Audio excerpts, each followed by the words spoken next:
Today we're just going to go over some of the basics of the items that are located in the elevator rescue bag, and we're also going to go through a couple of the firefighter operations that we would need to be able to access the elevator inside and out, putting it into phase 1 into phase 2 mode. And if we did need to perform a rescue, we'll go over some of the basic elevator rescue keys that we have inside of our elevator rescue bag that's located on Quint. So just kind of get started. When you open up the bag, we have a few door stops or door jams. These actually, and we'll show you later, these actually just go into the gap where the door is sliding, and we'll slide that down and we will tighten that up to catch up on the door, and that just provides us an extra safety stop, just like a door wedge would in any of our firefighting scenarios. So also in the elevator rescue bag, we printed out this copy. Everybody at their station should have received a copy through email. So this just kind of gives you some of our basic buildings, our larger hotels, our 3 and 4 story commercial buildings that are in the city, and what type of elevator rescue key that you would need to be able to get into that elevator. Kind of saves a little time to not have to go in and try 3 or 4 different keys before finding the right one. So we put together a little list to be able to identify those at some of our major buildings. Inside of our key bag here, we're going to have one copy of just a firefighter operation key. This is normally the barrel-shaped key that you'll see here with the little notch on it. Most of our elevators operate with this barrel key. We also will have a keychain that has a couple more different barrel keys on it, but some of our elevators operate with just a normal security key. Okay, so some of those will just enter in the regular key. It's going to be easy to identify which one you need just based on the shape of the keyhole.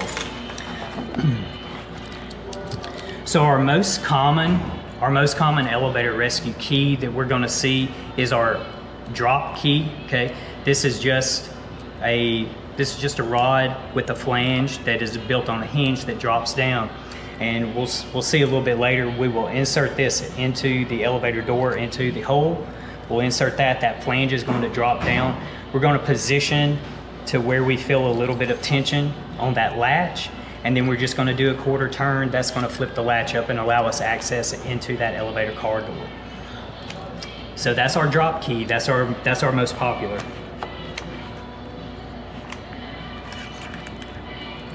So this is a little bit of a larger drop key. As you'll see, this one is rounded at the end. It's just beveled out on the end. Some of our elevators may require, with a smaller diameter hole, may require us to use this rounded drop key.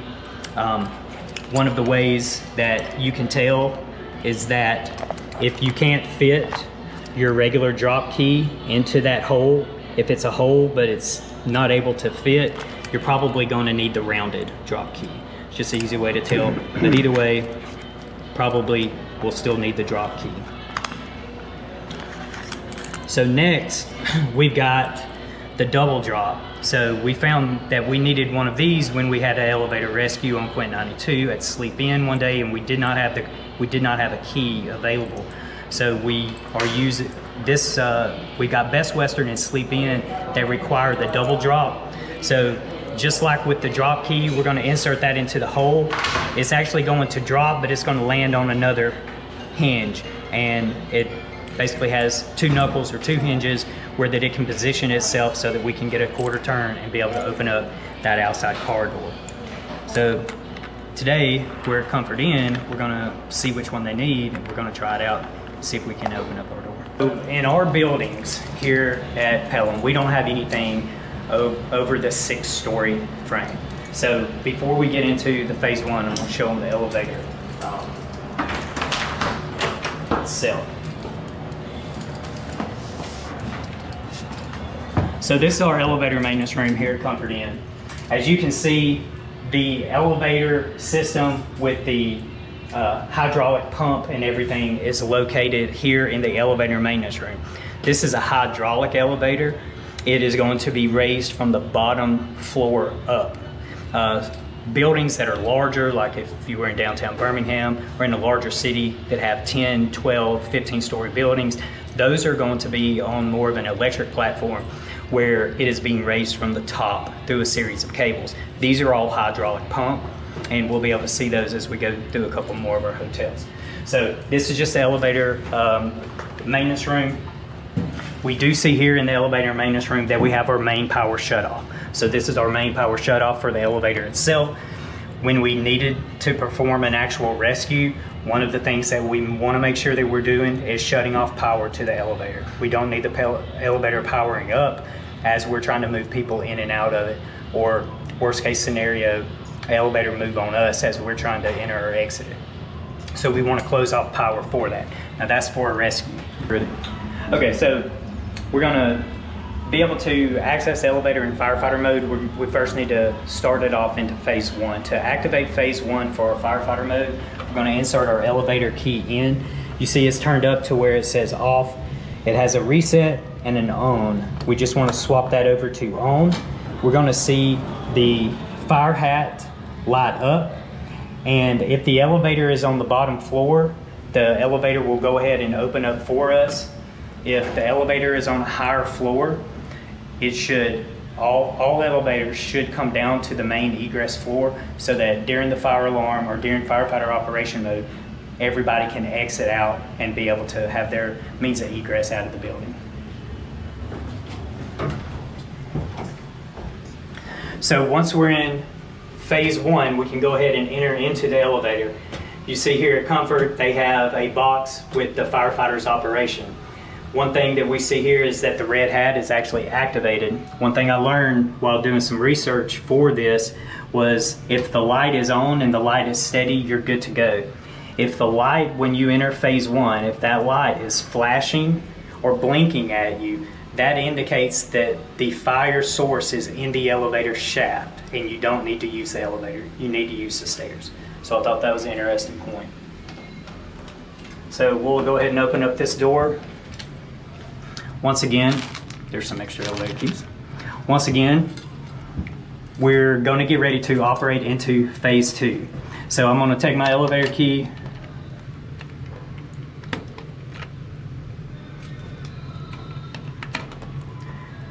and go ahead and swap to on. Now, once you're in phase 2, you're going to have to manually hold the door open and the door closed. So we're going to go ahead and manually hold the door closed. The door is going to slowly close. During any point in time, if we're en route and we get a call that we need to come back down, or we have any other sort of emergency, we can hit the emergency stop button. So once this door is closed, I'll go ahead and select our floor. We'll go to floor 3. The elevator is going to operate to go to floor 3. Yeah. So on our door open, one thing that we want to do is when we're checking fire floor and fire conditions is we want to just tap and hold this very briefly, the door open, to make sure that we're not opening up our car door into any type of heavy fire conditions. So we can open and it's going to close back, okay? To completely open the door, we just want to hit door open and door will remain open. Another key thing that we can use is swap this elevator key into phase 2. We can hit that and hit hold, okay? We want to take our key with us. If we're going out of the elevator, once we are in hold mode, the door should remain open. We can go and check. We can make sure that all of the rooms are evacuated. If we need to evacuate more people, we can load them in the elevator, manually hold the close button, and we can evacuate them down. Okay, so hold is another good function that we can use on these elevators. Now that I'm in hold, I've got to swap it back to on. This is just a push in and a little quarter turn. Now I'm going to go ahead and close my door.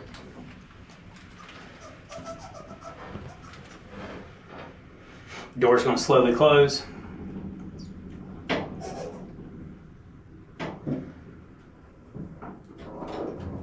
And I can head back to my star or my main egress floor. That's going to take us down to the first floor again.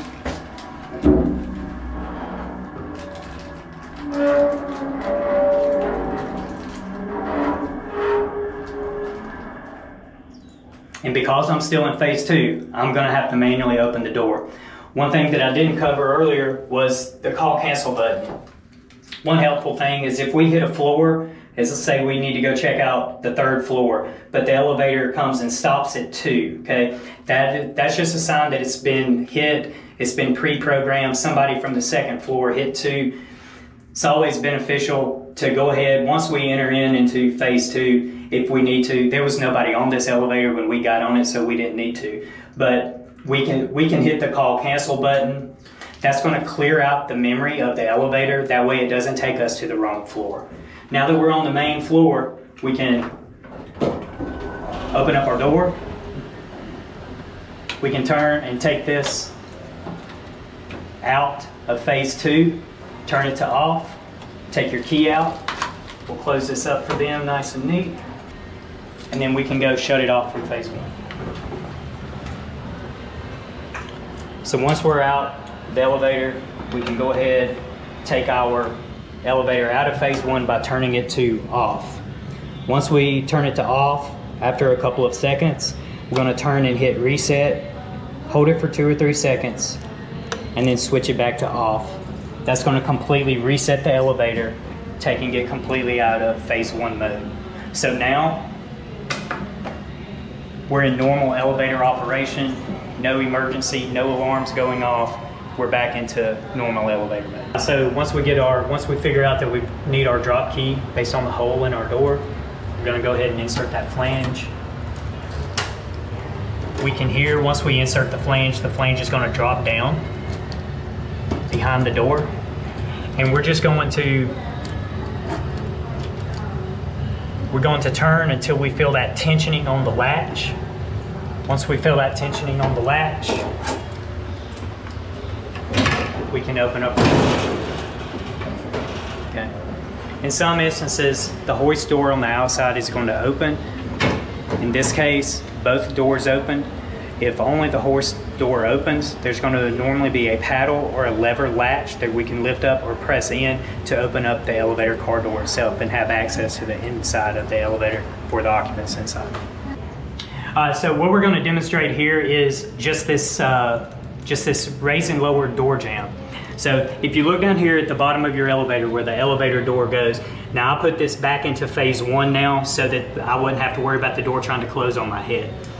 We've got just our regular door jamb. This is going to fit right down into the crease, into the gap here on the floor. I'm going to slide this.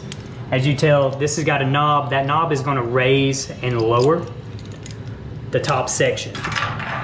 We're going to go and tighten that knob down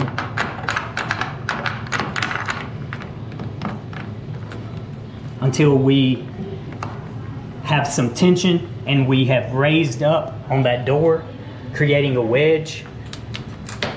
And that's going to prevent that door from closing in on us if we're moving people in or out of the door frame.